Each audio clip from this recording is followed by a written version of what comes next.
Welcome to Not Milk Never Milk. Subscribe if you're lactose intolerant.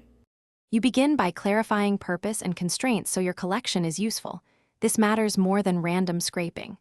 Once defined, map the schema you need and set target size and quality thresholds. Next, select sources, public datasets, APIs, or internal databases. Prioritize access and permissions.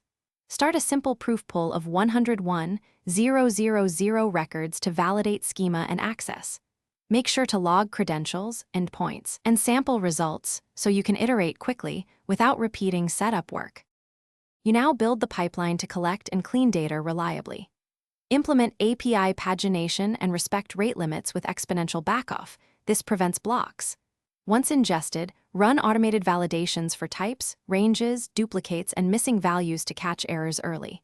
Transform fields consistently, timestamps, categories, numeric formats, so downstream work is smooth. Store raw and cleaned versions separately and add metadata, source, pull time, and transformations.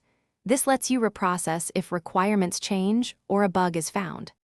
You finish by packaging, documenting, and versioning the dataset so others can reproduce results. Export final artifacts to a version location, register schema, and record provenance and processing steps.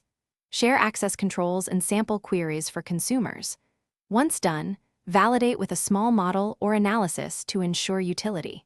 If something goes wrong, rerun the pipeline on a small subset with verbose logging to isolate failures quickly. This usually reveals schema drift, permission issues, or malformed records that you can then fix.